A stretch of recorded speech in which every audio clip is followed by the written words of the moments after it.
In a private hospital in Boston, Jennifer Foster rushed into the hospital room, pointing at James Foster sitting on the sofa and scolding him loudly. James tilted his head slightly, his handsome face furrowed with a helpless tone in his voice. "Sis, only Emily and Sophie's bone marrow matched successfully. I had no choice." Jennifer picked up Emily's medical report from the table, showing she had been hospitalized for nearly half a year due to infection, and looked at it furiously. "No choice. You knew perfectly well that Emily wasn't in good health. Yet you lied to her about being hospitalized for stomach problems and made her take this risk. Now that you've recovered, Sophie gets sick and is sent back to the country, you secretly give her Emily's bone marrow. Half a year passes, Sophie gets better, and you're accompanying her fooling around trying to have a test tube baby." At the doorway of the hospital room, Emily Lewis had just completed her discharge procedures when she heard Jennifer's angry words. Her hand leaning against the wall suddenly tightened, the smile on her face froze, and she felt as if she had fallen into an icy pit. Half an hour earlier, the doctor had informed her that the post-operative infection from her stomach surgery had completely healed, and she could be discharged. James had proposed to her on the spot, making her cry with happiness. She had even posted on Facebook that today was the happiest day of her life. In the hospital room, James lowered his head, his dark hair hiding his ink-black eyes, concealing his expression. "Sis, please help me keep this information under wraps. Don't let Emily know. Sophie's grandmother doesn't have much time left, and her only wish is to hold her great-grandchild before she passes. I don't want her to have any regrets." Jennifer glared at him, her beautiful and delicate face filled with anger. "What about Emily? Everyone in our circle knows she's been in love with you for 8 whole years. I remember it very clearly. 8 years ago, Sophie confessed to Edward Howard Jr. and was rejected.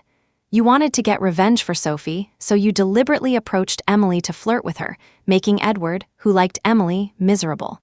Now Sophie is pregnant. Emily has been with you for 8 years. What is she supposed to do?" James lowered his gaze, and after a long moment he spoke hoarsely. "I've arranged everything. Emily will never know about Sophie's pregnancy. As for the future, I've grown accustomed to her presence these 8 years. I will marry her." Emily didn't hear the rest of the words. A nurse happened to be walking toward the hospital room, and Emily lowered her head, pretending to have just returned. The two people in the room looked at each other awkwardly. Jennifer pulled James away. On the way home, James discussed wedding details with Emily, but she didn't hear a word.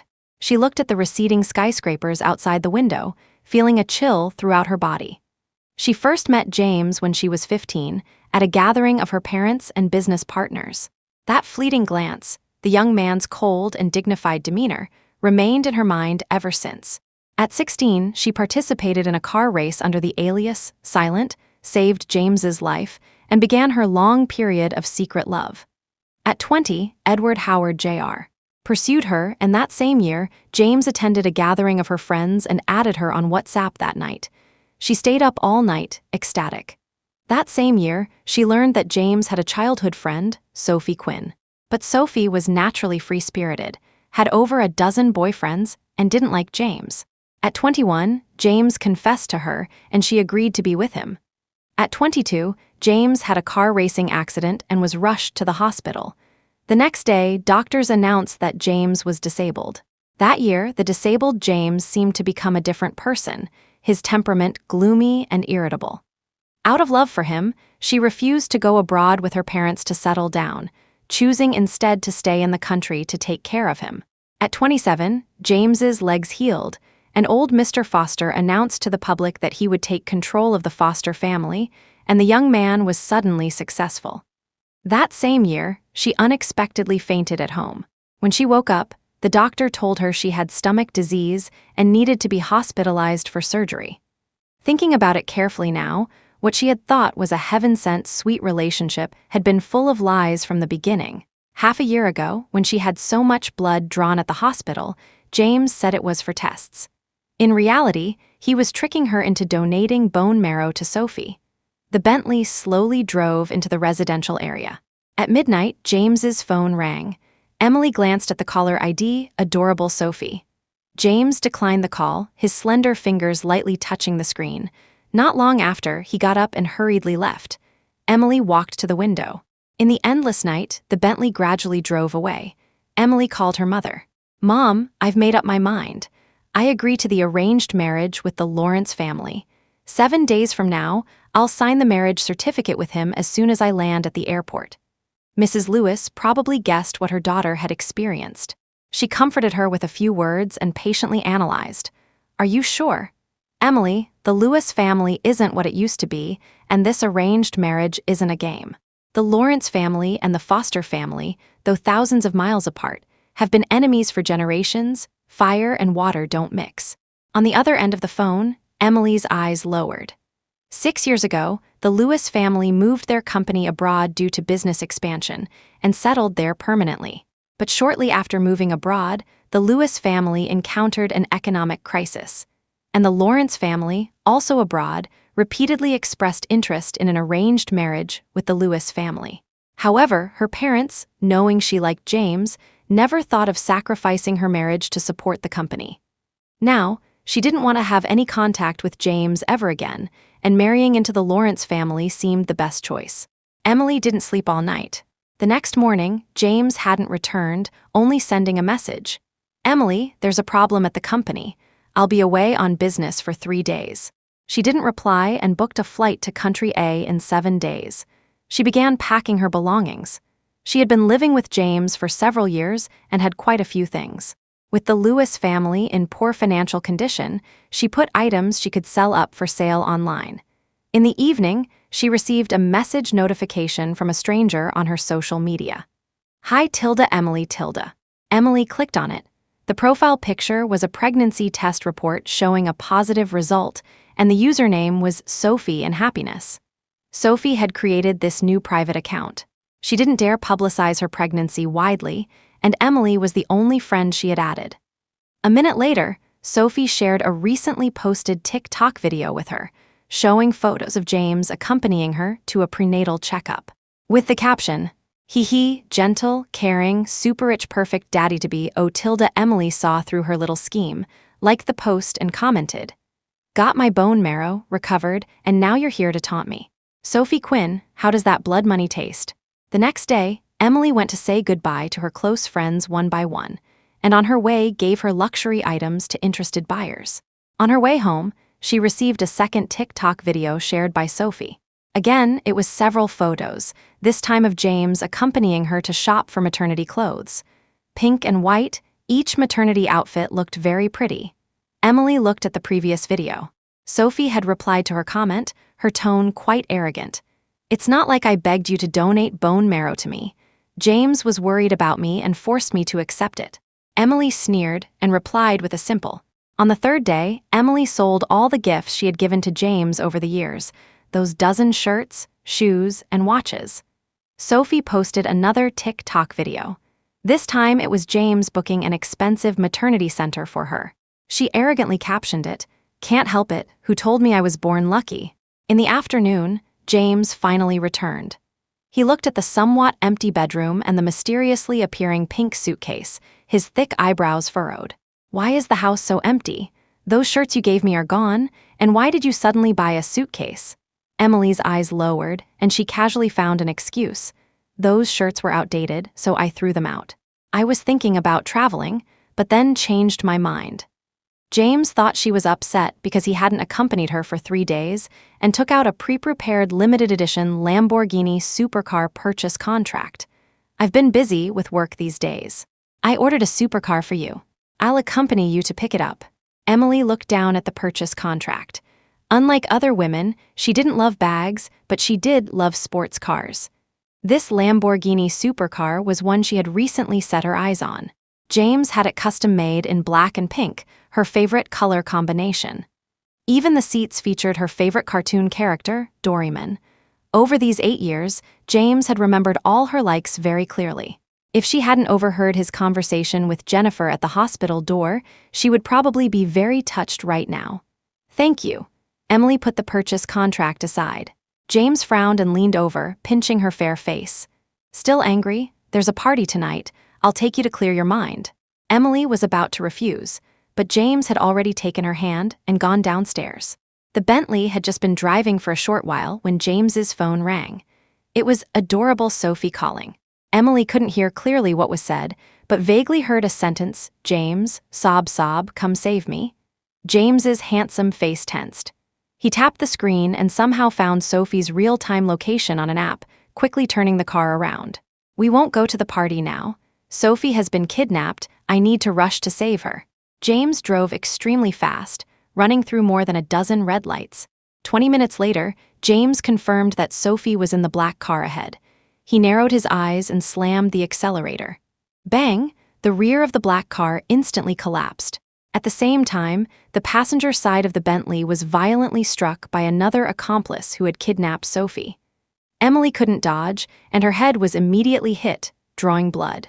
The bright red blood slid from the top of her head to her fair cheeks.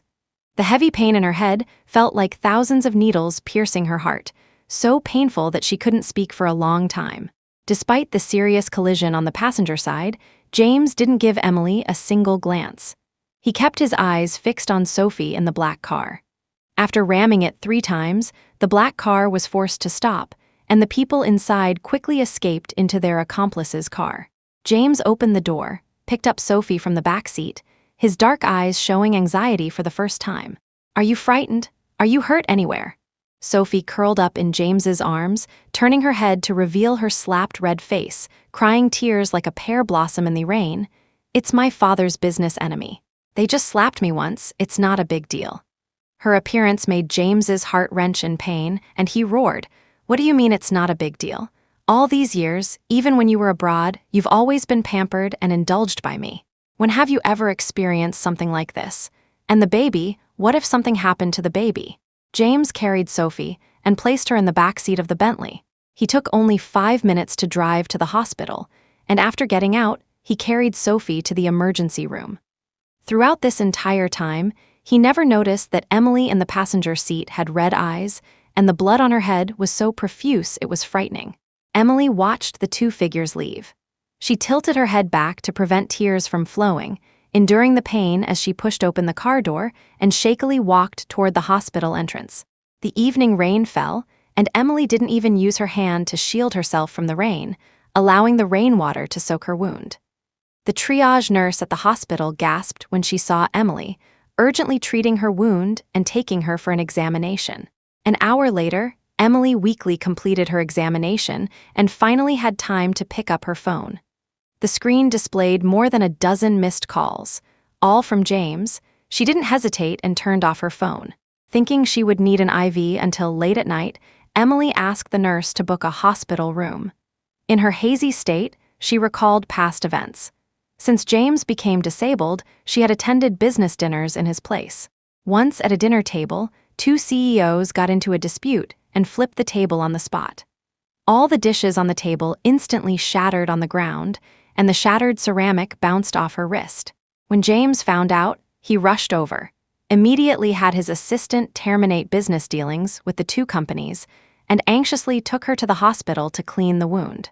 She felt this was making a mountain out of a molehill, but James gently comforted her. Now she was covered in blood, yet he ignored her for another woman. He had promised not to let her have any wounds, yet he could let her risk donating bone marrow to someone else. Even marriage and children, he had secretly done with someone else. Before falling asleep, Emily saw Sophie and Happiness share a new TikTok video. It was a video of James kneeling down to wash her feet to coax her to sleep. Emily watched it several times, feeling only a tightness in her chest, unable to sleep all night. The next morning, Emily reluctantly returned home. As soon as she walked into the mansion, butler Charles had a troubled expression. "Madam, the master is waiting for you by the pool.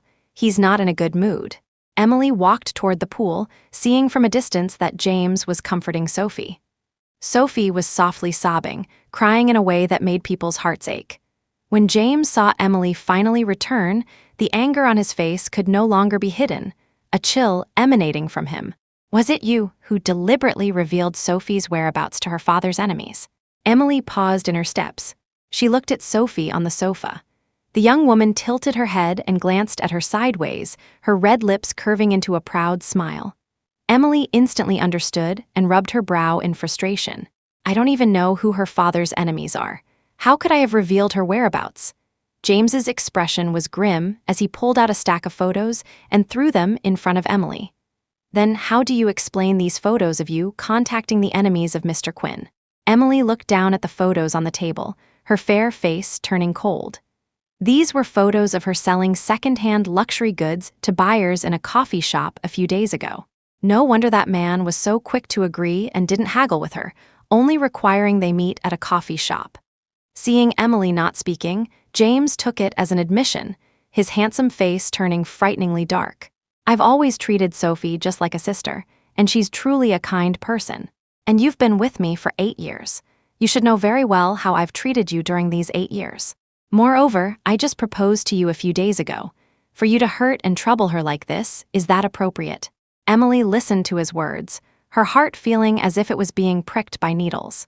In the 8 years she had been in love with James, for 1 year he had deliberately pursued her to get revenge for Sophie, and for 5 years he was disabled, and she was taking care of him. During those 5 years when he was disabled, he had been gloomy, had broken down, had cried in the middle of the night. All of this, just because he had gone racing to satisfy Sophie's vanity. Yet he had forgotten all this pain caused by Sophie. During those 5 years, to help him recover better, she had secretly studied rehabilitation, massaging his legs every day, never missing a day. He was often depressed then, so she consulted the best psychologist in Boston, learning how to comfort the emotions of disabled patients. All her efforts, he didn't remember a single one. It was truly ironic. Actually, Emily wanted to ask, if he only treated Sophie as a sister, why was he now having a test tube baby with his sister? "Yes, how you've treated me and how you've treated her over these 8 years, I've only figured it out in the past few days." James's expression tensed. "What exactly are you upset about?" Emily didn't want to argue with him. She pointed to the bandage wrapped around her head and gave a self-mocking smile. "Yesterday when she was kidnapped, my head was also injured, needed 5 stitches. Would I be stupid enough to hurt myself just to harm her?" Even though Emily had pointed out the fact of her injury, James now had his mind entirely on Sophie and still didn't trust her. Emily looked at the man's tightly clenched jawline, feeling very grateful that she would be leaving in 3 days. "James, since you're convinced I did it, tell me, how do you want to resolve this? It's not that I don't believe you, it's that I've known Sophie for 16 years and 7 months, and she's never lied to anyone." After a pause, James frowned deeply, intending to end the matter. "Emily, you've made Sophie cry, so you're responsible for comforting her." At this moment, Sophie, who had been quietly sobbing, threw her ring into the pool and exclaimed, "James, the ring you gave me accidentally fell into the pool." As she spoke, Sophie looked at Emily, her red lips curving upward in a challenge. "How about this? Forget about comforting me. You pick up that ring, and I'll forgive all the harm you've done to me." Winter had just begun, and the water in the pool was ice cold. Emily's head wound had not yet healed. She looked down at James, who was sitting. The man's eyebrows were lowered, his eyes hidden. His slender fingers tapped lightly on the table, his proud head still lowered, not giving her a single glance. At this moment, Emily felt as if something had stabbed into her heart, causing intense, throbbing pain. She suddenly remembered 6 months after James was diagnosed as disabled. Old Mr. Foster came to the hospital to see him. Learning that his hope for recovery was slim, he began to select other heirs. That night, James disappeared from the hospital room. When Emily found him, she discovered he was pushing his wheelchair towards the turbulent sea, allowing the cold seawater to reach his chest. Emily was frightened and hurriedly tried to persuade him, but he pushed her away. Emily stared at him blankly. She wanted to tell him that she wasn't pretending, she truly wanted to be his wife. So, even though she was a poor swimmer, she didn't hesitate. She turned and plunged into the sea. The waves were big and the wind strong. She was quickly swept into the sea and lost consciousness. When she opened her eyes again, she met James's worried dark eyes. The man's face was very pale, his jaw clenched tightly. "Why didn't you tell me you can't swim? Are you crazy? How dare you jump into the sea when you can't swim?" She looked up at him, her voice hoarse. "James, even if your legs never get better, I still want to marry you. I truly like you more than you think." After that, James never took her to the seaside again, and even forbade water in the pool at home. It was only because she felt that having an empty pool was strange that James compromised and let the servants fill and change the water daily. Thinking of this, Emily tugged at the corner of her lips, her small face expressionless. You want me to pick up the ring? Fine, I'll go. As she spoke, Emily didn't even take off her coat and turned to jump into the pool. The cold water soaked her skin, chilling her to the bone. Emily slowly sank, boundless fear engulfing her, but she stubbornly bit her lip, refusing to call for help. Soon, a red stream of blood spread through the pool. The butler nearby exclaimed in shock. Oh my God, Madam's head is bleeding. James took off his coat, jumped into the pool, and pulled Emily out, roaring, Enough! Why are you so stubborn?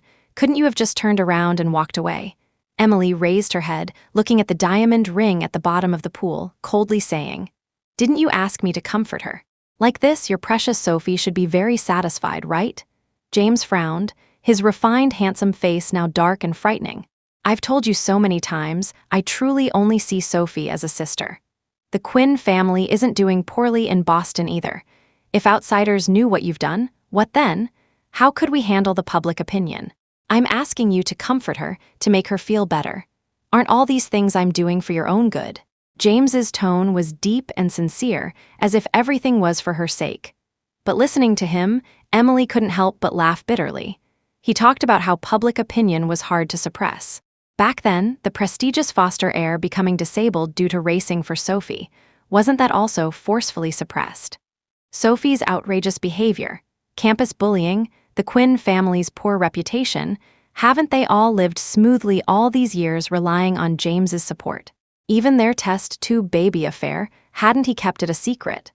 Now, even if she had really engineered the kidnapping, he suddenly talked about how public opinion was hard to suppress. When all was said and done, she simply wasn't as important as Sophie in James's heart. Emily didn't want to say another word to James. She took off her wet black coat and walked toward the living room. After a few steps, perhaps due to excessive blood loss from her head, she suddenly fainted. James's expression changed drastically. He quickly walked towards Emily, just as he was about to pick her up. Sophie suddenly bent down and crouched on the ground, crying with tears like rain on pear blossoms. James, my lower abdomen hurts so much. Help me upstairs to lie down. James hesitated for a moment. He withdrew his hand that was about to pick up Emily and turned to lift Sophie. He allowed Emily's head to hit the ground heavily, looked at the butler nearby, and only left one sentence. When Emily woke up again, she met a pair of worried dark eyes. James, seeing her awake, hurriedly called the doctor. After confirming she was fine, he finally breathed a sigh of relief. Emily keenly noticed that her left hand now had a Buddhist prayer bracelet. It seemed to be the one James had always worn. The assistant smiled nearby. Madam, you weren't waking up, and Mr. Foster was so worried that he gave you the Buddhist bracelet he's been wearing for over 10 years. Last night, he even vowed before Buddha that if you safely woke up, he would become a vegetarian for life and never touch cigarettes or alcohol again. Emily frowned, somewhat disdainfully removing the bracelet from her wrist, handing it to James. No need to change your habits for me. James didn't take it. He put the bracelet back on her hand, speaking softly. Emily, didn't you also make similar vows during the time I was disabled? Emily's heart trembled. In the second year of James's disability, she heard that spiritual temple in Boston was very efficacious. She took James there overnight to make a wish. That day, before Buddha, she vowed, I am willing to exchange everything I have for James's health. And James also made a wish before Buddha, to marry her in 5 years. At the time, she saw James's handwritten wish slip and tears welled up in her eyes. James embraced her and comforted her for a long time. That was one of the few days when James had eyes only for her. Essentially, only when Sophie wasn't around did James have eyes for her. Now that Sophie was back in the country, James's gaze would no longer focus on her. Emily looked at James's face seeking praise, her eyes lowered. I'm feeling a bit tired. When she woke up again, it was already afternoon. Emily got up, intending to ask the doctor when she could be discharged. Before she could push open the door, she heard James and Jennifer's conversation in the corridor. When do you plan to set the date for your wedding with Emily? Jennifer's puzzled voice sounded. James lowered his eyes and calmly said, I mentioned it to her before. I plan to hold the wedding at the end of the month. Jennifer nodded, admonishing, This wedding must be a grand one. Set the bride price well, it can only be more, not less. Emily has already donated her bone marrow to your childhood friend. We can't treat her poorly with the bride price." Remembering something, Jennifer changed the subject. "Speaking of which, it's a coincidence. You're getting married this month, and I heard that our enemy, the Lawrence family, is also getting married soon. That bride is also named Emily." Hearing this, Emily hurriedly pushed open the door. She coughed lightly, and the two immediately stopped talking. That night, the doctor announced she could be discharged. After returning home, Emily received a friend request. The sender sent 3 words, "William Lawrence." Emily blinked, thinking it might be the one she was to marry. She clicked to accept the request. As soon as she accepted, the other party sent a bride price list, a notebook filled with dense bride price details. Emily glanced through it briefly, feeling it was countless. Then, William Lawrence sent 2 more messages. "This is the bride price list. Are you satisfied? I heard from Aunt Catherine that you're flying the day after tomorrow and arriving at the airport early the next morning. I'll go with Aunt Catherine to pick you up then." Emily considered for a few seconds, then replied, "The bride price is sufficient, thank you." The other party didn't reply further. All night, James tried to make conversation with Emily, but Emily was consistently disinterested. James thought she was still angry about the previous matters. To make her happy, he had his assistant prepare a pre-wedding singles party the next day. The next day, everyone in their circle knew this was James's pre-wedding singles party, and many people came that night. As soon as Emily arrived at the party venue, James put his arm around her waist and took out 2 car purchase contracts. He first handed 1 car purchase contract to Emily, his dark eyes profound. "The supercar from last time, I still feel it doesn't suit you. These past few days, I've ordered a new supercar for you." After a pause, he handed the original Lamborghini purchase contract to Sophie, who was dressed to look pitiful, and said gently, "Sophie, this car was originally for your sister-in-law, but now she has a new car, so this one is for you. Sorry if it's not good enough." Sophie joyfully accepted the purchase contract, the smile on her lips almost impossible to hide. "It's fine, today is all about sister-in-law." That's what she said, but anyone with eyes could see that the Lamborghini supercar James gave to Sophie was a limited edition nationwide. This new supercar he had bought for Emily was just an ordinary, albeit slightly expensive, sports car. The guests nearby couldn't help but start whispering amongst themselves. Is the bride James is marrying really Emily? This is clearly Emily and his pre-wedding singles party, yet he's giving Sophie a gift. A bunch of excuses. Isn't he just wanting to give that nationwide limited edition supercar to Sophie? SHH, I heard Sophie is quite the racer.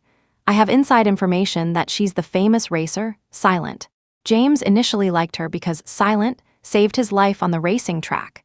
Emily sat in the corner, quietly listening to everyone's discussion.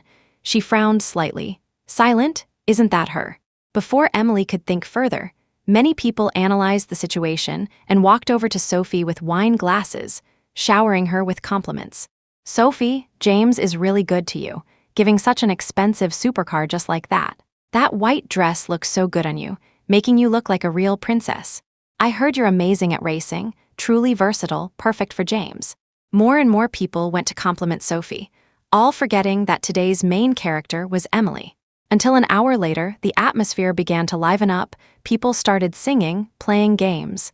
James consistently sat next to Sophie, his gaze always following her. Sophie, being greedy, wanted to eat crab. James patiently coaxed her, deliberately lowering his voice. "Be good, you're pregnant and can't eat that. After you have the baby, I'll buy it for you." Sophie's eyes reddened as she was about to make a fuss. James sighed and took out a black card with unlimited credit from his wallet, handing it to her. This unlimited black card quickly caused quite a stir. Could it be that James still can't forget Sophie? They always say the current lover can't beat the soulmate. Turns out it's all true. Amidst the discussion, Emily sat quietly in the corner. She lowered her head, playing with her phone, as if the bustling around her had nothing to do with her. Sophie looked around, her gaze falling on Emily in the corner. She walked over in high heels, her face full of pride. "Today is your and James's pre-wedding singles party, but I've stolen the limelight. Everyone is pampering me and pleasing me. You must be very upset, right?" Emily knew Sophie wanted to make her angry, but her tears had all been shed the day she was discharged. Seeing that she didn't respond, Sophie's eyes flashed with a hint of coldness. Emily raised her hand to try to grab it back, but Sophie secretly applied force. She caressed the jade bracelet, jealousy and unwillingness flashing in her eyes. I heard this was given to you by Mrs. Foster, as a gift for her future daughter-in-law. Emily stared at her, about to speak, when Sophie suddenly stuffed the bracelet into her mouth, deliberately tearing the corner of her mouth, drawing blood. The bright red blood trickled down her mouth corner. Sophie weakly collapsed to the ground, the jade bracelet falling. She looked up, crying, "Sister-in-law, I just thought the bracelet Mother Foster gave was beautiful. Why did you suddenly stuff the bracelet into my mouth? It hurts so much, sob sob." Emily hadn't yet reacted when a black figure flashed, and she was heavily pushed away. Emily lost her balance and fell, hitting a table with a giant celebration cake. The wound on her head opened again, bleeding. The cake slid onto Emily, sticky and messy. Emily was in so much pain that the corners of her eyes reddened. She looked up at James rushing over. He didn't give her a single glance, worriedly taking out a handkerchief to wipe the blood from the corner of Sophie's mouth, his dark eyes showing deep concern. Emily finally understood what kind of play Sophie was putting on. She wiped the sticky cream from her face, picked up the jade bracelet from the floor, and handed it to Sophie. Just as James thought she was trying to provoke Sophie and was about to get angry, Emily grabbed Sophie's wrist and put the jade bracelet on her. Sophie looked up, stunned, forgetting to act pitiful. James frowned, not understanding what Emily was trying to do. "This is my mother's birthday gift to you. Only the daughter-in-law of the Foster family can wear it." Emily stood up, coldly said, "It's been touched by her, it's dirty, I don't want it anymore." With that, she turned around, not caring what expressions the two had, limping towards the exit. Behind her, James looked at Emily's cold back, his handsome face turning cold. Deep in the night, James finally returned. He finished washing up, crawled into bed, looked at Emily who had her back to him, and sighed. "Don't be angry, and don't always target Sophie. She really respects and likes you as a sister-in-law. Sophie said she wants to actively improve her relationship with you. She'll be staying with us these days. Don't bully her again in the near future." Emily closed her eyes, not replying to him, only saying calmly, and I'm just saying if Sophie isn't silent, would you still be so good to her?" James gently massaged Emily's head, his voice hoarse. "She's my sister. I'm good to her because she's Sophie Quinn. It has nothing to do with whether she's silent or not." Emily lowered her eyes, responding flatly. Anyway, just one more day left. She only needed to stay here one more day. Early the next morning, as soon as Emily woke up, she heard sweet laughter from the second floor. She got up and walked out, seeing from a distance on the second floor hall, James teaching Sophie flower arranging. They were very close, with James gently teaching Sophie how to trim different flowers. Looking at the intimate scene between the two, Emily felt a bit dazed. When James was disabled, she worried he would be bored, and for a period actively taught him flower arranging. The man had an excellent memory. She only taught him once, and he learned it. Later, he had his assistant order flowers, and the first thing he did every morning was arrange a bouquet to place beside her bed. But since Sophie returned to the country, he seemed to have stopped doing this. Emily's lashes lowered, hiding the desolation in her eyes. She walked downstairs, preparing to have breakfast, but after just a few steps, she was knocked down by a heavy vase. With a bang. Her skull was instantly cracked, blood flowing from her head, the pain making her curl up on the ground. In her hazy state, she saw Sophie leisurely walking down from the second floor, a smile on her face. "Oh my, sister-in-law, I just wanted to show you the flowers I just arranged, but accidentally dropped the vase on your head. What should we do? Your head is bleeding so much it looks scary. Should I call an ambulance for you? But I'm too scared to pick up the phone, you won't blame me, right? Sister-in-law, just hold on a bit longer." Emily didn't hear the end before she passed out from the pain. Later, it was a servant who saw her, got startled, and rushed her to the hospital. When she woke up again, it was already noon. Emily's head had been stitched with a total of 30 stitches, looking quite horrifying. The doctor said she had a mild concussion, accompanied by temporary blindness in her right eye. James stood by the hospital bed, bending down to ask if she was in pain, caringly helping her up to drink water. While his actions were caring for her, the words that came out of his mouth still favored Sophie. "Sophie knows she was wrong. She feels very guilty too, almost fainted just now. Emily, when the time comes, just tell the public that you accidentally fell and injured your head. This way, the Quinn family will also owe you a favor. You know, Sophie is silent. She saved my life before. Emily turned her back, pulling the blanket over her head. Whether it was the physical pain or the heartache, Emily curled up under the blanket with reddened eyes. She remembered when she wasn't feeling well before, there was a period when she kept having low fevers. James hired 3 private doctors to take turns watching over her 24 hours a day. When she had period pains, James would comfort her all day, only letting her stay in bed for meals and drinks. Now, the person before her was no longer the same person as then. James noticed Emily quietly sobbing on the bed. His heart ached. Just as he was about to comfort her, a nurse hurriedly walked in. "Mr. Foster, the girl who came with you this morning suddenly cried until she fainted. Do you want to go check on her?" Hearing that Sophie had cried until she fainted, James didn't care about Emily anymore, turning to walk out to the corridor. Soon, the hospital room was quiet again, with only Emily left. "Emily, I disappeared for a few years, came back and just said I wanted to have his child, and he agreed. Do you think he could possibly not love me?" Not long after, Emily received a video sent by Sophie. "Emily just has a head injury. It's not a big problem. She won't tell others that you hit her. You're pregnant now and need to take care of your body. Don't worry about these little things." After watching the video, Emily's fingers dug deeply into her palm. She supported herself to get up and left the hospital alone. The temple was cold with strong winds. The 2 wish slips James had written years ago blew into Emily's hands. Emily picked them up and glanced at them. The first wish slip: "Marry Emily as my bride in 5 years." Soon, Emily returned to the mansion. Her phone kept vibrating with taunting messages from Sophie. Emily only glanced once. She sat at the desk and slowly wrote a farewell letter along with a photo of Silent. Then, she took her suitcase downstairs. "Thank you, Uncle Charles, for your care these years. Until we meet again, if fate allows." Emily waved her hand, pulled her suitcase, and took a taxi to the airport. An hour later, at the airport entrance, her best friend Melanie Howard reluctantly bid Emily farewell. "Emily, once you leave, don't come back.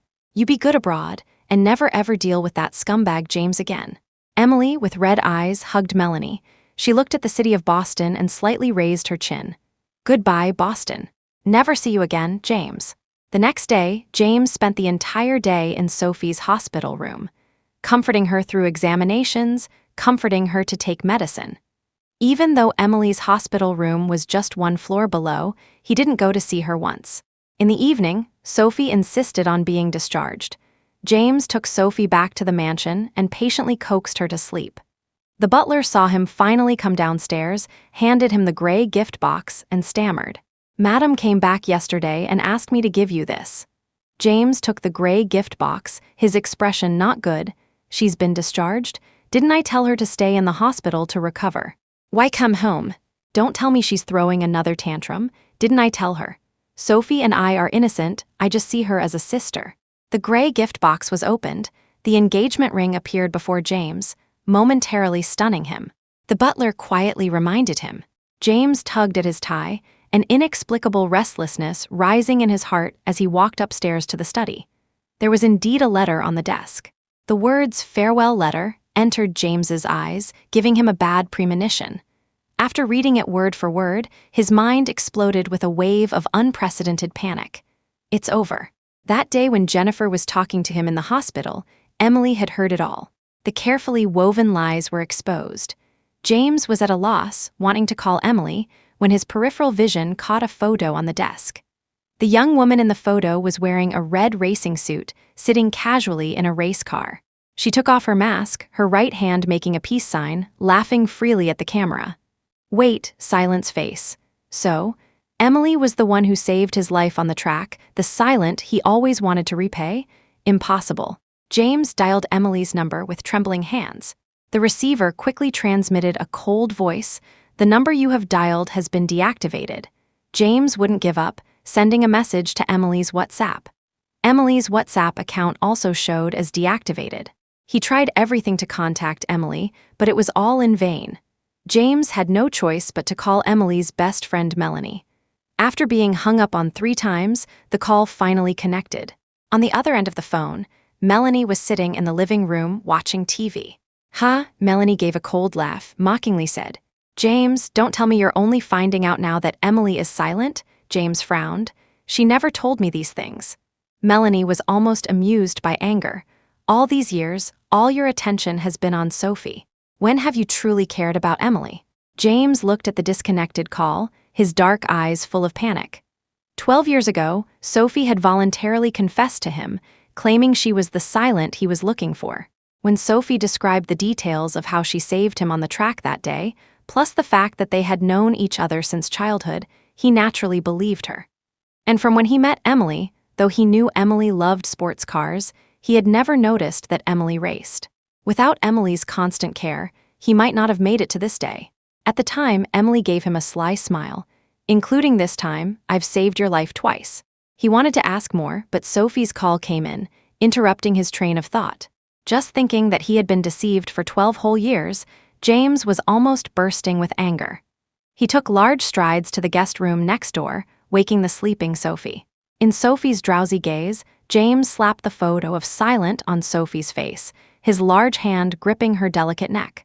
"Sophie Quinn, you dare to deceive me." Sophie was sleepy-eyed 1 second ago. Seeing the furious James before her, she vaguely guessed something, grabbing the scattered photos on the bed in panic. Back then, though Silent was only 16, among the racers in Boston, she was already a top-tier legend. James leaned close to Sophie, his dark eyes burning with fierce fire. "I've confirmed it. Emily is Silent and Silent is Emily. Sophie Quinn, you've deceived me terribly." Back then on the racing track, Silent was in the same group race as him. That day, his race car was sabotaged by enemies and caught fire. Silent, who was about to finish first, gave up the $1 million prize to turn around and save him at great risk. After saving him, Silent cockily raised her chin at him. "Hey, I saved you, remember to repay me." This repayment, he remembered for 12 years. Who would have thought he had been repaying the wrong person? James ignored Sophie's pleas, having the butler drive her away. Then he called his assistant with a grim face, his tone icy. "Investigate Sophie's kidnapping incident and that party that day." Country A, at an airport. The plane landed, and Emily took out a hat to wear, covering the medical bandage on her head. At the exit, Mr. and Mrs. Lewis were waiting early. Beside them stood a stranger wearing a gray suit with exquisite and outstanding features. Not having seen her daughter for a long time, Mrs. Lewis's kindly face was full of undisguised joy. "Come, Emily, let me introduce you. This is William Lawrence." Emily carefully examined her fiancé. The warm light fell on him, outlining his sharp and refined features. Emily spoke softly. William's dark eyes lowered, he looked her over, his sharp gaze resting on the hat on her head, and only after a while did he say, "William Lawrence, your fiancé." An hour later, the black car slowly drove to the registry office. Mr. and Mrs. Lawrence were already waiting at the entrance. Seeing Emily, Mrs. Lawrence couldn't hide the smile on her face. Her son's chosen daughter-in-law was tall and slender, with fair and tender skin, much prettier in person than in photos, clearly well-raised from a young age. Mrs. Lawrence was increasingly satisfied, so she generously took off the jade bracelet from her wrist. "Emily, this was given to me by William's grandmother when I married his father. Now I pass it on to you." Emily recognized the quality of the jade bracelet at a glance, feeling somewhat honored yet hesitant. Just as she was about to refuse, William's thin lips parted, saying softly, "Mom is giving you a token of her heart. Accept it." Only then did Emily accept it with peace of mind. Mr. Lawrence spoke up, "I've had my secretary transfer a portion of the Lawrence family's shares to your name, Emily." Mr. Lawrence said this in a very casual tone, as if saying he had transferred $10,000 to her. But Emily knew the value of the Lawrence family's shares. The Lawrence family's development was rapid now, a leader in the business world. Emily's eyes reddened, feeling touched. Receiving 2 big gifts at the first meeting showed how much the Lawrence family valued her. Years ago, Mrs. Foster had also given her a jade stone bracelet. But she knew very well that it was in exchange for her taking care of the disabled James for 5 whole years. In recent years, the Lewis family had been on a downward trajectory, and Mr. and Mrs. Foster always felt she wasn't quite good enough. They had privately expressed hope that James would find the eldest daughter of a family to marry, to solidify his position. "Let's go in and register," William reminded. "All right." Emily followed William into the registry office. 10 minutes later, it was settled. Emily looked down at the marriage certificate in her hand, momentarily lost in thought. Meanwhile, in Boston, in the Foster Group office, the assistant took a wedding invitation card and placed it before James. The Lawrence family, James frowned. The Lawrence family rarely sent them invitations. He picked up the invitation card and opened it. Groom, William Lawrence. Bride, Emily Lewis. James looked at the bride's name, his heart pounding. At this time, Emily opened her phone. William had indeed sent the address and door password of the mansion. The man was more considerate than she had thought. Even letting her go back to her parents first was a thoughtful gesture. Emily looked at the handsome man before her. For the first time, she felt that this impulsive marriage might be a good choice. The two families had lunched together, the atmosphere exceptionally harmonious, only parting ways in the afternoon. In the evening, Mr. and Mrs. Lewis prepared a table full of dishes. After a long time, the family of 3 was reunited. Mr. Lewis was very happy tonight, drank quite a bit, and became talkative. Speaking of which, we have quite a connection with the Lawrence family. Initially, we weren't very familiar with them, but the Lawrence family has helped us a lot in recent years, openly and behind the scenes. If it weren't for the Lawrence family lending a hand, our Lewis family would have collapsed long ago. Emily was somewhat surprised. The Lawrence family had been helping them all these years. The 3 days passed quickly. On the 4th day afternoon, William came to pick up Emily. Emily reluctantly bid farewell to her parents. Mrs. Lewis looked at William in the distance, pulled Emily's hand, and said softly, "I can see that William quite likes you. Get along well with him, see how it goes." Emily lowered her eyes, looking at William standing by the car, slightly furrowing her brow. She felt like he didn't really like her that much. The whole way, the car was quiet, neither of them speaking. Until the car stopped in front of a hospital, Emily tilted her head, puzzled. "Are you sick?" William's gaze fell on the large hat she was wearing. "Aren't you injured? I'm taking you to the hospital for a checkup before we go home." Emily was stunned for a moment, feeling warmth in her heart, but also curious. "How did you know my head was injured?" These 3 days she had concealed it extremely well. Not even her parents had discovered her head injury. William turned his head, his slender fingers lightly tapping on the steering wheel, his deep dark eyes falling on the woman's fair face. Deduction. That day when he went to pick her up at the airport, Emily was dressed elegantly. From head to toe, it was a comfortable color scheme, clearly a woman who loved beauty. Only this hat was particularly large, covering her entire head, obviously not matching her outfit. Later, when getting in the car, Emily's head lightly bumped the car door. Logically, a light bump shouldn't be very painful, but he noticed Emily winced in pain, as if it was unbearable. Emily's watery eyes widened, somewhat incredulously. "William Lawrence, you're quite the detail-oriented person." Private hospital, top floor. Dr. Hamilton was waiting early. Dr. Hamilton immediately understood and shut up. He gave Emily a full body examination. Under William's instructions, Dr. Hamilton changed Emily's head dressing with extremely gentle movements. An hour later, the examination results finally came out. Dr. Hamilton analyzed for quite a while, called William out to the corridor, his expression grave. "William, your wife Emily is not only injured on the head, but her eyes have also experienced temporary blindness. Fortunately, her right eye's vision is gradually recovering. But based on my observations, the wounds on Emily's head don't seem to be from a one-time impact, but rather from multiple deliberate injuries. I asked a friend about hospitals in Boston, obtained her recent medical records, and found some anomalies. If Emily was hospitalized for a stomach infection, these drugs shouldn't have been used in the early stages. Based on my years of medical experience, I suspect your wife might have been deceived into donating bone marrow."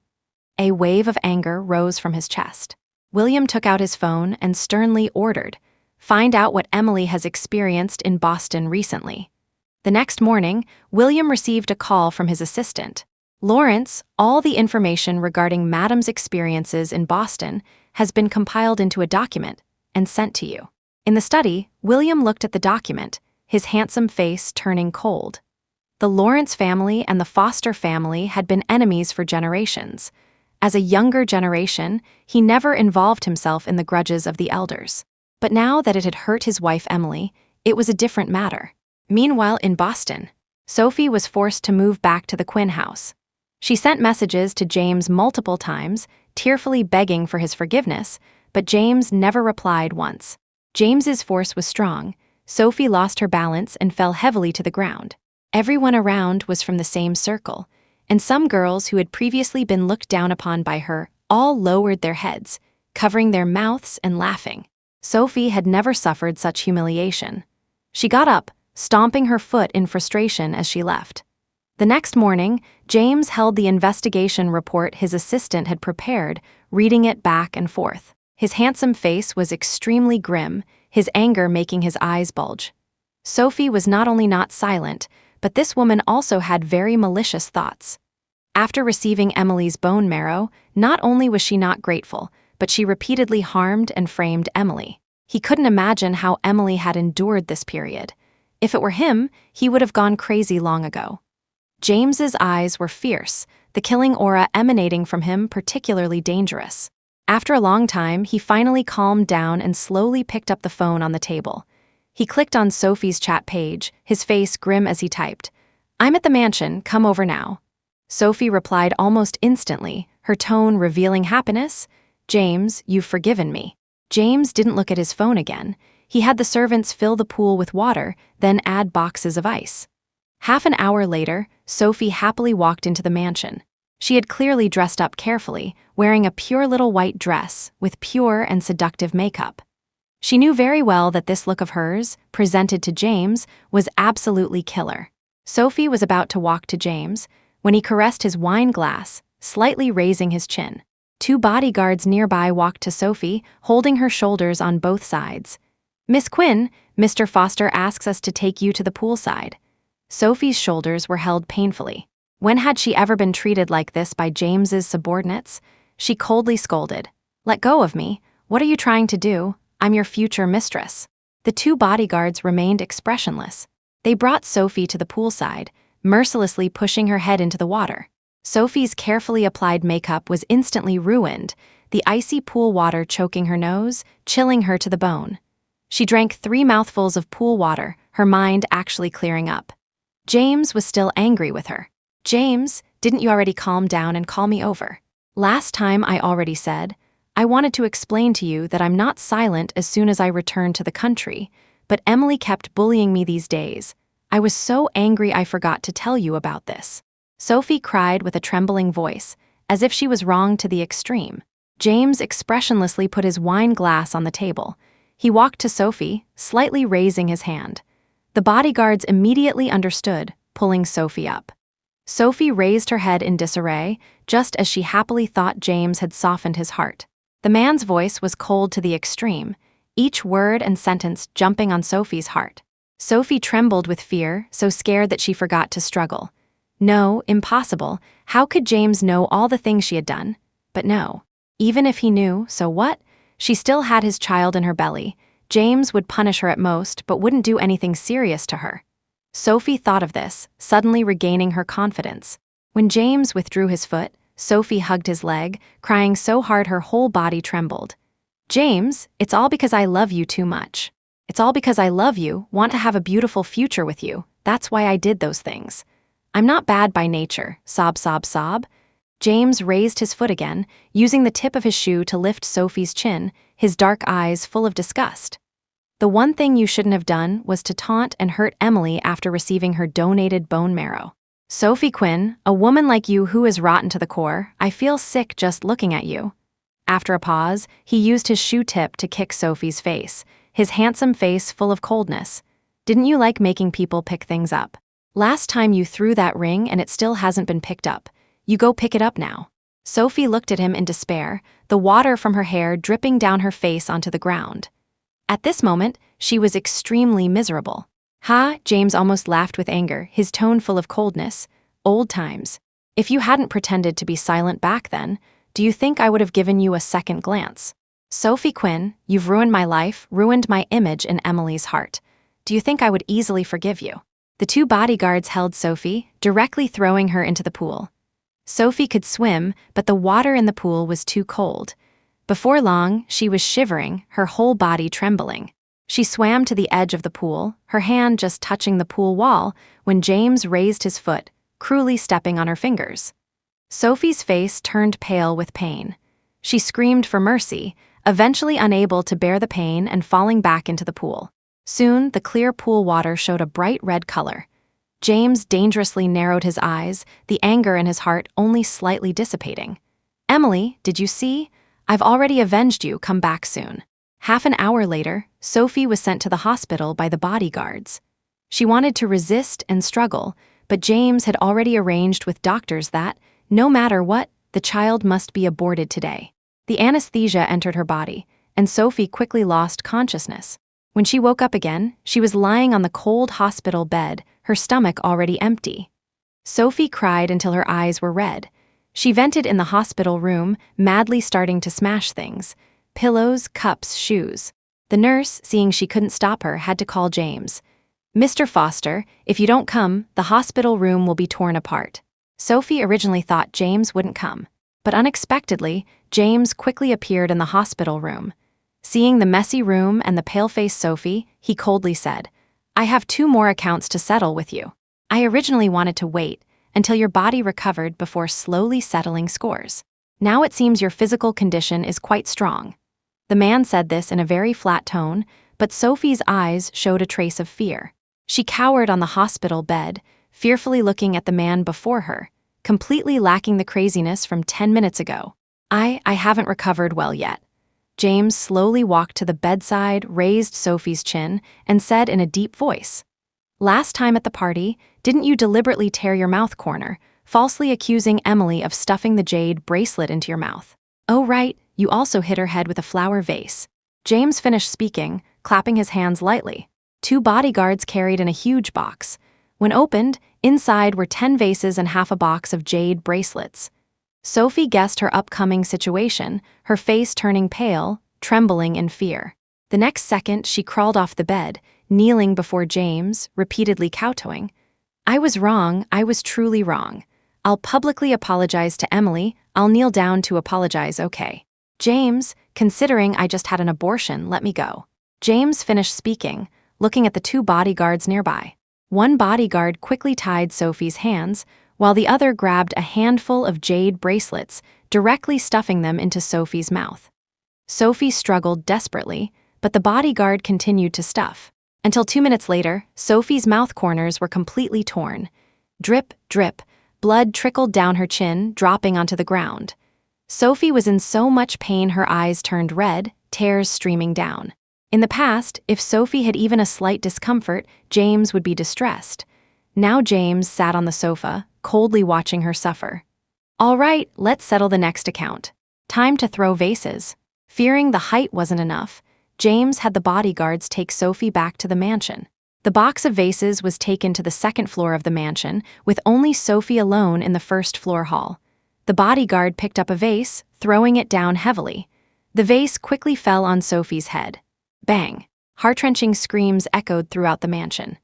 Sophie's scalp instantly split open, a strong smell of blood filling the entire mansion.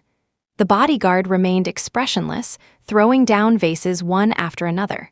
Sophie screamed until her voice was hoarse, yet James still didn't give her even a glance. Finally, 10 vases were smashed on Sophie's head. Sophie completely lost consciousness. James unhurriedly looked up, his eyes vicious. "Send her back to the Quinn house." Just after Sophie was sent away, Jennifer arrived at the mansion. She looked at James sitting on the sofa with a grim expression, her demeanor not good. "There's bad news, you should prepare yourself. Emily probably won't come back. I've heard she's getting married." The woman named Emily Lewis that the Lawrence family's eldest son William Lawrence is marrying is your ex-girlfriend Emily Lewis. James's dark eyes turned cold. He angrily said, "Impossible." Seeing James not believing, Jennifer took out photos for him to see. These were taken by paparazzi. In the photos, William Lawrence and Emily were having lunch together. William was considerately taking out a handkerchief, gently wiping the oil from Emily's face. "She's over there, right? I'll book a flight now to find her." Jennifer suddenly pulled him back, reminding, "Recently, you've been so focused on finding Emily, have you not been paying attention to business matters?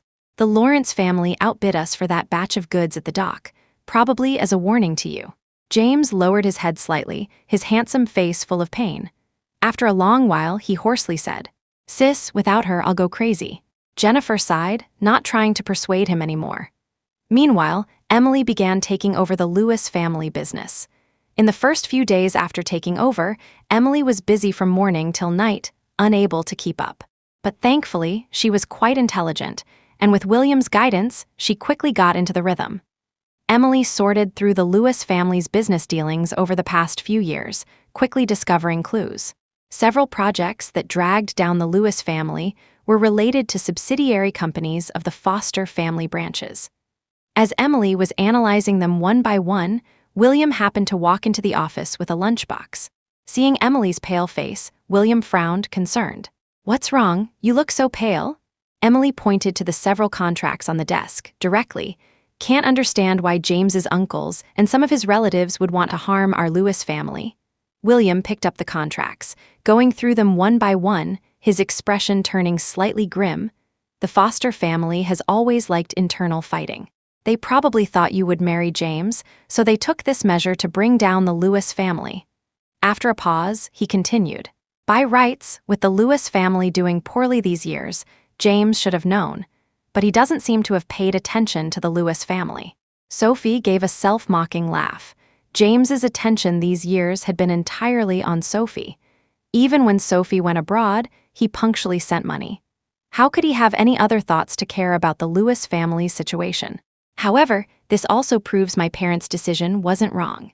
All afternoon, William accompanied Emily in analyzing the Lewis family's investment data from recent years. After completely clearing things up, Emily finally breathed a sigh of relief. These days, Emily's interaction with him had been very pleasant. The man had extremely high emotional intelligence, and the fondness in his eyes for her was undisguised. This comfortable feeling was 10,000 times better than her previously one-sided giving to James. Meanwhile, James arrived in the city where Emily was located. As soon as he landed, he immediately had people investigate Emily's current status. In the evening, James looked at the materials in his hand, his handsome face extremely grim. The investigation showed that Emily and William Lawrence were currently living together. They left together in the morning, returned together in the evening, almost inseparable.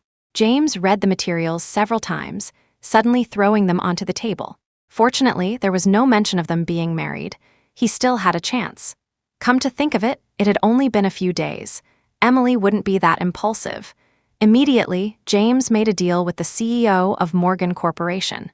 When the CEO of Morgan Corporation went to discuss cooperation with Lewis the next day, he would bring him along, and in return, he would support Morgan's development in the country. Early the next morning, James specifically changed into a handsome gray suit, dressing himself up. He looked in the mirror several times, ensuring everything was perfect before going out. Lewis Corporation, Emily had just finished the morning meeting. The secretary reminded her, "Miss Lewis, the CEO of Morgan has an appointment at 10 for a discussion and is waiting for you in the small conference room." "All right." Emily took a sip of black coffee, picked up the materials on the desk, and walked towards the small conference room. In the conference room, James nervously sat. He looked at Emily's photo on his phone's screen, his dark eyes full of longing. Soon, the sound of high heels came from outside, and the conference room door slowly opened. James felt as if the whole world had gone quiet, expectantly looking at the woman before him. She was wearing a black professional suit dress, her hair neatly pinned up, her small face bearing a gentle yet determined smile. "Emily?" Emily frowned slightly, not having reacted yet when she was directly hugged by the man before her, a scent of mint assaulting her nostrils. "Emily, I've finally found you." Emily was about to push him away when William, who had come early to deliver fruit, first pulled James away. The next second, William pulled Emily behind him. He looked at James, his sharp dark eyes flashing with coldness, the killing aura emanating from him extremely dangerous. "James Foster, after doing so many things to hurt Emily, how dare you appear before her again?" James was stunned for a few seconds. Just as he was about to explain that he had mistaken someone from the beginning, Emily coldly said, "Wait, William, let me clear the room first." This was the Lewis Corporation, and there were still her employees on this floor. She didn't want her private matters to become public knowledge. Speaking, Emily looked at the always silent CEO of Morgan, her small face cold. "Mr. Morgan, the Lewis family will not have any further business dealings with Morgan. Please leave slowly, I won't see you out." William's face was cold. "The Lawrence family will withdraw its cooperation with Morgan. Leave slowly, won't see you out." The CEO of Morgan's face turned pale. The secretary then made a gesture of invitation. Soon, only Emily, William, and James were left in the office. James stared at Emily sitting next to William. His gaze fell on Emily's cold little face, his heart feeling as if it was gripped by a hand, achingly painful. In the past, Emily had always looked at him warmly, her watery eyes full of love for him. James thought for a long time before finally saying, "Emily, I've already taught Sophie a lesson. Will you come back?" William lightly snickered. Foster people were all thick-skinned, actually having the face to come ask for reconciliation. Emily coldly looked at him, calmly said, "We're already over. You surely saw the farewell letter." James's dark eyes dimmed. As if losing light, he stepped forward wanting to hold Emily. "Emily, it's all Sophie's fault. She deceived me saying she was silent. That's why I mistook her for you and was good to her all these years." Emily paused for a few seconds, remembering the past days. Actually, initially Mrs. Foster looked down on her, not approving of her and James being together. Mrs. Foster wholeheartedly wanted James to find a girl from a similar background, but she always wanted to try harder to get closer to the person she loved. In those days, she was never at ease. She always worried she wasn't good enough for James, couldn't keep his heart. She always worried James would rekindle his relationship with Sophie. She always worried Mrs. Foster wouldn't like her. "You were disabled for 5 years. I took care of you for 5 years. In these 5 years, I might not have done great deeds, but I did put in effort. But after your body healed, Sophie returned to the country due to illness. Without consulting me, you secretly gave my bone marrow to Sophie. This behavior is truly hateful." James opened his mouth, wanting to say something, but for a long time, couldn't utter a word. His shoulders drooped, his whole body looking miserable, like an abandoned person. Emily didn't say more, turning to leave with William to take wedding photos. In the evening, Emily received a video call from Melanie. In the video call, Melanie pointed at the local news on her computer. "Emily, look. The Quinn family has a big scandal." Emily looked at the video. The local news headline, "Quinn family faces bankruptcy. Father sells daughter for business." Melanie shook her head, tusking twice. "Quinn Sr. might not be capable, but he's a ruthless one." To stabilize the Quinn family, he came up with the idea of selling his daughter, publicly announcing a starting price of $100,000, highest bidder wins. She didn't pity Sophie at all. The suffering she endured because of Sophie recently was far more bitter than what Sophie was going through now. If not for her good luck, she might have been permanently hospitalized due to the bone marrow donation. Over here, James still refused to give up. To win Emily back, he created a live streaming account, broadcasting from 9 to 11 every morning. The live theme, "Win Back Ex-Girlfriend." The Foster Group's CEO lives streaming to win back his wife. Once out, the live room quickly reached 100,000 viewers. Some uninformed netizens were curious about how they broke up. To express his sincerity, James detailed the reasons for Emily's departure. After learning the truth, the netizens' reaction was completely different from what James expected. Few gave James advice, most sided with Emily. To be honest, in this situation, I stand with Emily. What James did, no one could accept. So angry. Why am I seeing this kind of stupid live stream early in the morning? Crazy guy and girl suggest they die together, or just die. The comment section was full of curses. James's face turned iron blue, but he stubbornly completed the 2-hour broadcast. The next day, netizens were early waiting for James to go live. Unexpectedly, as soon as James started, he directly stated that for those who could provide good reconciliation advice, one advice would be rewarded with $100,000. Just as these words were spoken, netizens initially held a skeptical attitude, but considering the Foster family's wealth. "Right, just punishing Sophie isn't enough, you were an accomplice too. I'd say there needs to be a formal apology. That counts as a real apology. James carefully browsed through netizens' suggestions, selecting 5 that seemed feasible. For the next half-month, James didn't livestream. Netizens initially thought James's reconciliation attempt was a passing fancy, but after half a month, James livestreamed again. In the livestream camera, James's appearance shocked the netizens. His head was wrapped in bandages, his face pale without a hint of blood, as if he had experienced a major ordeal. It turned out that during the missing half-month, he had experienced all the hardships Emily had endured. His actions earned some respect from netizens, who initially disliked him. The comment section's tone suddenly changed, though there were still a few who didn't buy it. To be honest, James is at least a super CEO-level man, willing to be harsh on himself for his wife. I respect him as a true man. I don't agree. I have inside information that Sophie has done quite a few dirty and bad things over the years, and it was always James cleaning up after her. During those years, Emily was accompanying the disabled James. That is to say, James has been having an affair for a long time. The last comment was quickly buried among tens of thousands of comments. Some netizens began shipping James and Emily, even giving the couple a name, James Emily Cautious. James continued to livestream daily, with clips of him discussing his loving memories with Emily all over the internet.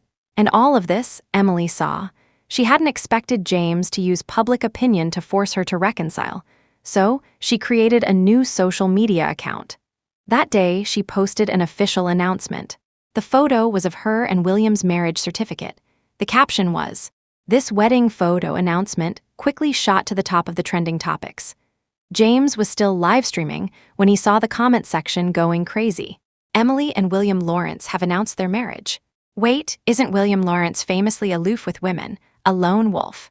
James saw the comments as if struck by lightning. His mind blank for a few seconds before he shakily picked up his phone to click on the trending topic.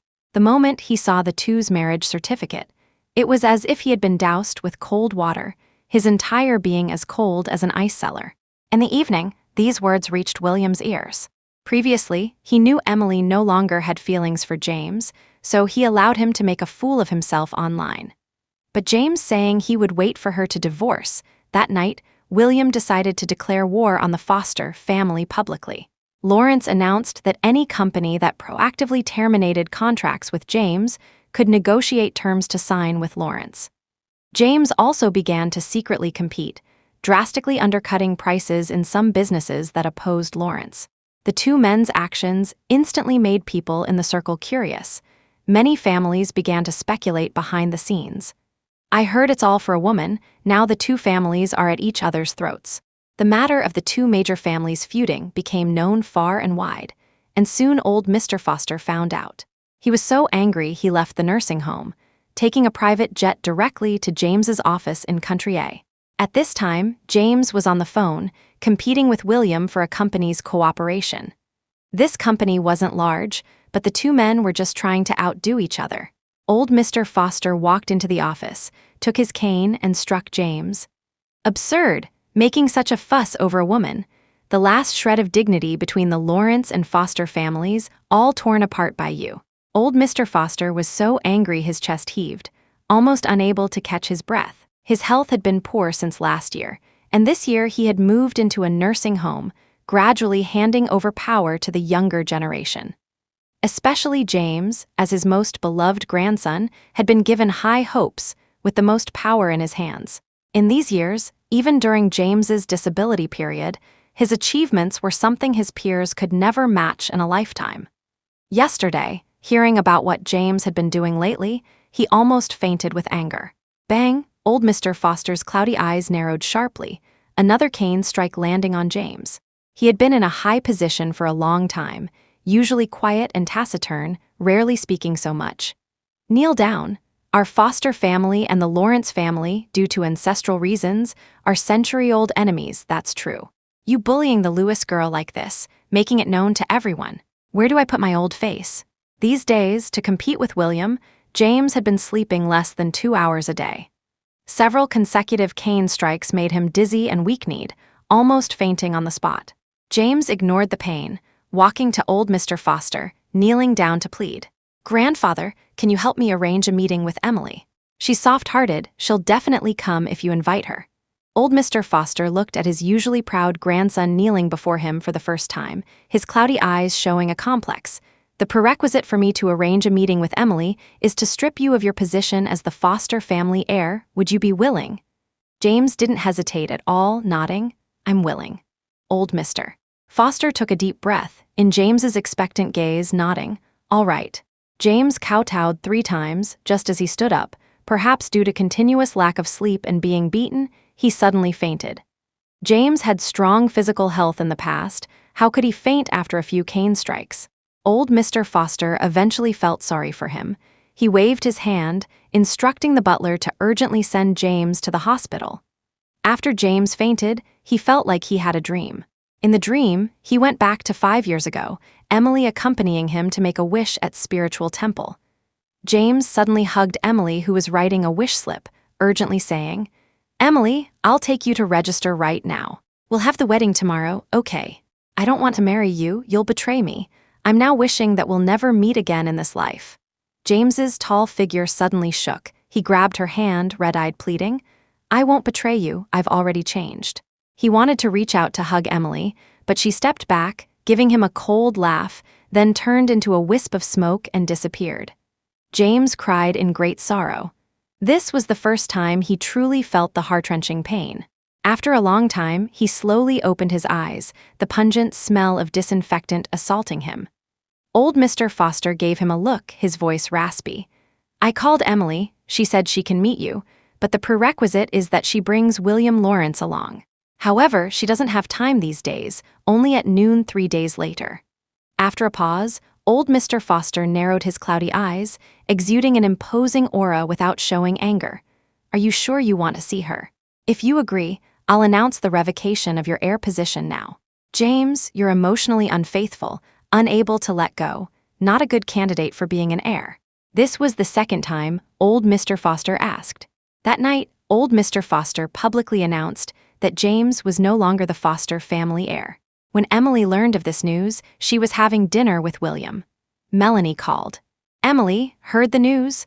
Old Mr. Foster just announced James isn't the heir anymore. Looks like old Foster is thoroughly disappointed in him." Emily lowered her eyes, pausing as she drank soup. Early that morning, old Mr. Foster had called her, completely putting aside his dignity.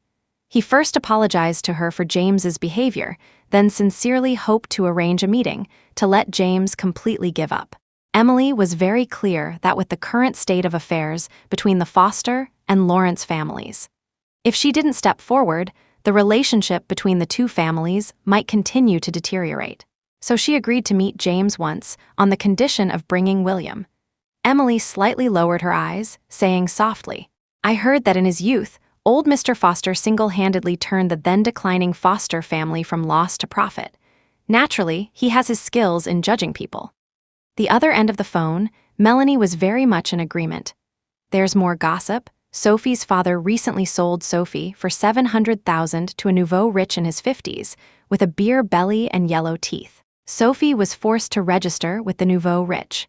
I heard on the day of registration she had several outbursts, even the police were called.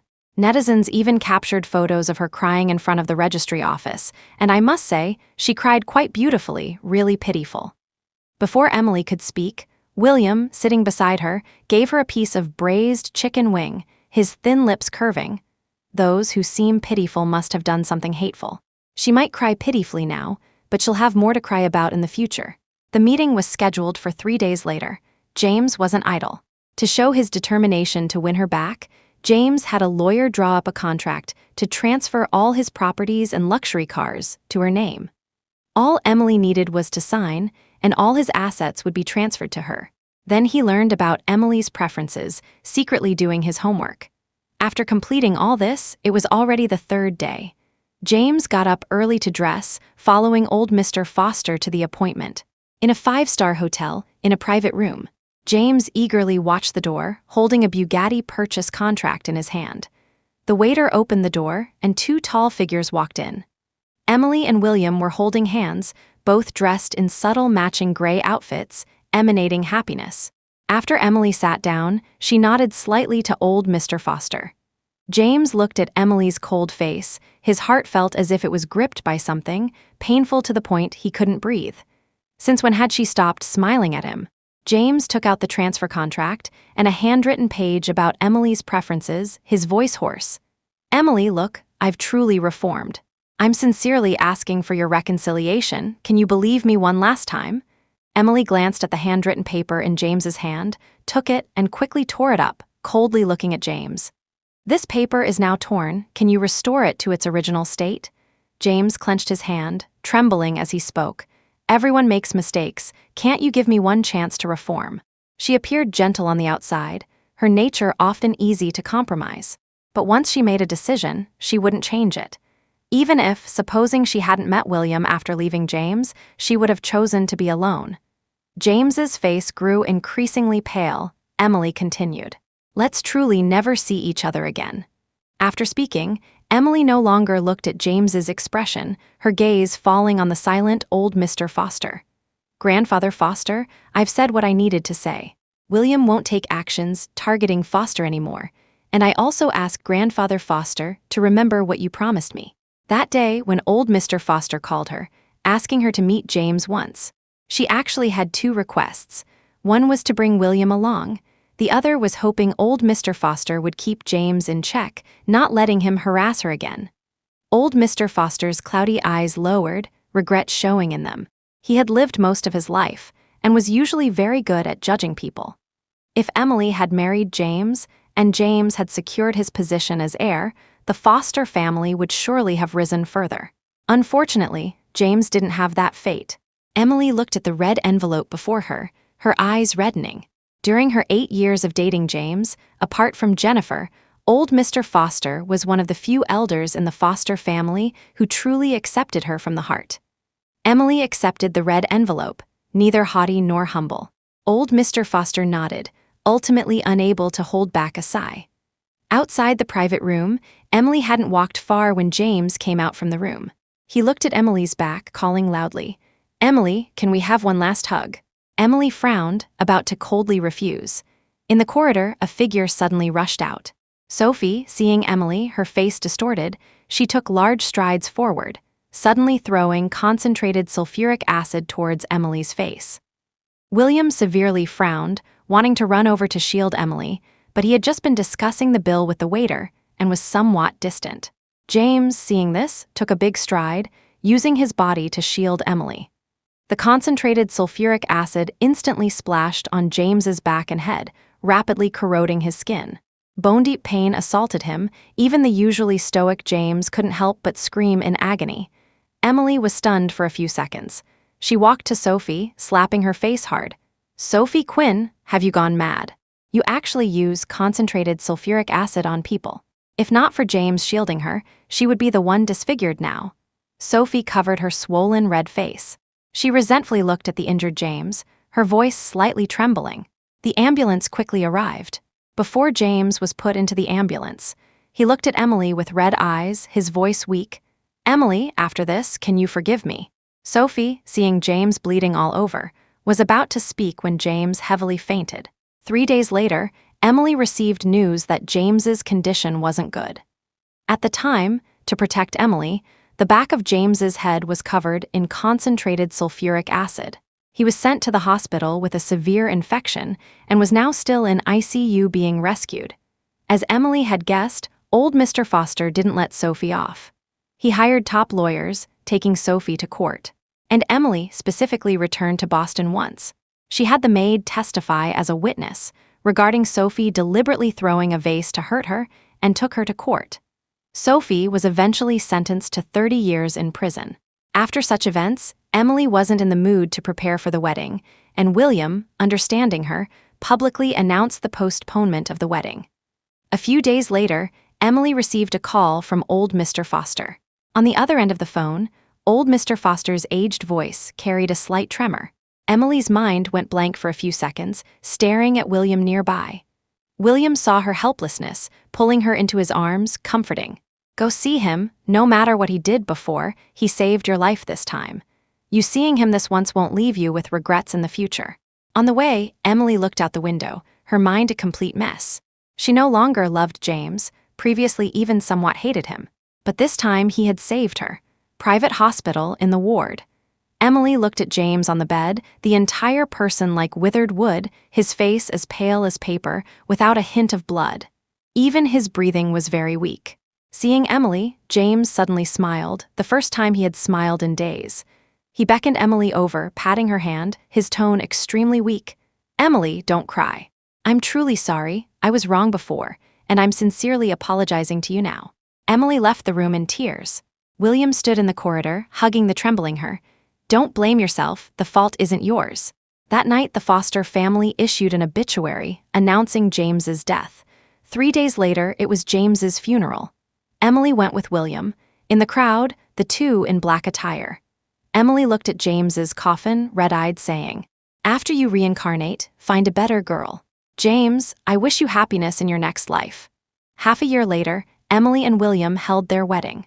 The wedding venue was entirely race car themed, prepared meticulously by William over 2 months. For this wedding, William followed Emily's wishes. He didn't invite business associates, only close friends and family. When the bride and groom were toasting in order, Mrs. Lawrence looked approvingly at Emily in her wedding dress, gently patting her hand. "No need to rush for a child. William specifically told us a few days ago. If you don't want one, we shouldn't pressure you." Emily turned her head, looking at the handsome man beside her. The man in a black suit, with distinct handsome features, seeing her look over, gave her a warm smile. Emily felt a warmth in her heart. "Mom, we'll see how it goes." Emily walked to Mrs. Lewis's side, and Mrs. Lewis was already crying with her small handkerchief. "When you were 3, Mom already imagined this day would come, but now that it's really here, Mom still can't bear to part with you."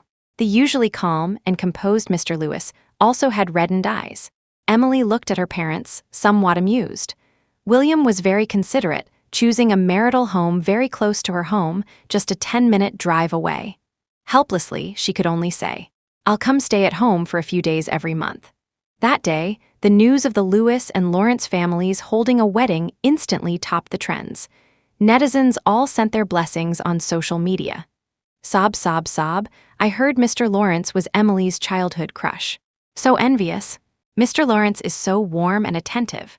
I heard the wedding venue was entirely decorated according to Emily's preferences." Another day of envying other people's relationships. "Hey everyone, Mr. Lawrence is giving away money on another platform. Hurry and enter the code to grab some." A week later, William accompanied Emily to the prison where Sophie was held. After communicating with the prison warden, Emily quickly met Sophie. Sophie was wearing loose prison clothes. She had lost weight, with sunken eye sockets and dark circles. Her once admired long black hair was now frizzy and dry. When Sophie saw that the visitor was Emily, anger welled up inside her. She looked Emily up and down, desperately trying to find some sense of superiority. But Emily before her was in excellent condition, nurtured by William's loving care, radiating 2 words, happiness. Sophie couldn't find any indication that Emily was doing poorly. She dug her nails into her palm, her face full of resentment. Why? She had to spend 30 years in prison, while Emily was living freely and well. Noticing Sophie's envious gaze, Emily took out recent Lewis Corporation financial reports, showing them to Sophie through the glass barrier. "See this? After a year of my efforts, Lewis Corporation has turned from loss to profit." After a pause, she took out her phone and opened photos from her wedding with William a week ago. "I got married to William. Come to think of it, I should thank you. Without you day and night, tirelessly sharing TikTok videos telling me all the things James did for you, my resolve to leave him might not have been so strong." Emily's tone was full of little pride. William turned his head to look at his little wife, his handsome face full of indulgence. He had never seen Emily's kill with kindness side before. His little wife was truly adorable. Sophie was so envious her eyes practically shot flames. In her eyes, Emily had always been inferior to her. It was because she went abroad and didn't want James that Emily temporarily got James by taking advantage of the situation. But why would this plain and ordinary woman have James willing to shield her from concentrated sulfuric acid and William wanting to marry her? Sophie narrowed her eyes, sneering. Emily, no matter how much you show off, you can't deny one fact. It was my bone marrow that received your donation, allowing me to live well now. William's dark eyes flashed with anger. Just as he was about to flare up, Emily grabbed his hand, gently squeezing it. Then she smiled at Sophie behind the glass. You have no conscience whatsoever, so I can rest easy. I heard you're being bullied in prison. If I meet that chubby female inmate later, maybe I should ask her to look after you. Emily turned her head to look at William, and they exchanged smiles. Before coming to the prison, they had already investigated. Sophie wasn't doing well in prison. These female inmates, upon learning that Sophie was imprisoned for throwing concentrated sulfuric acid and harming someone who had donated bone marrow to her, began isolating her. Sophie would always cry while performing whenever she was called upon. Emily's red lips curved upward, a bright smile on her face. I absolutely would dare, Sophie. You need to stay alive and well. I'll come visit you every few months. With that, Emily ignored Sophie's, shouting behind her. She turned to speak with the prison warden, requesting to visit a female inmate named Yvonne Taylor. That night, when Sophie was performing imaginary car racing, the difficulty level was increased. The chubby female inmate, Yvonne, scolded her. Miss Lewis said Silent could do the dragon tail move and overtake on curves. Come on, didn't you claim to be Silent? Show me. 3 years later, Emily gave birth. William waited outside the delivery room, holding a bouquet of sunflowers. 5 hours later, the baby was first brought out by the nurse. William didn't even glance at the baby, and even Mrs. Lawrence didn't look at the infant, anxiously grabbing the nurse to ask, "What about my daughter-in-law?" The nurse had never seen a mother-in-law so concerned about her daughter-in-law. She was slightly stunned before saying, "Don't worry, both mother and child are fine. The new mother is coming right behind." Finally, Emily was wheeled out, and William hurriedly rushed forward. He looked at the pale, weak Emily on the hospital bed, his eyes reddening for the first time in front of her. "Emily, I'm getting a vasectomy tomorrow. We're not having any more children." Mrs. Lawrence's eyes also reddened, wiping her tears. "That's right, no more. It's too much suffering.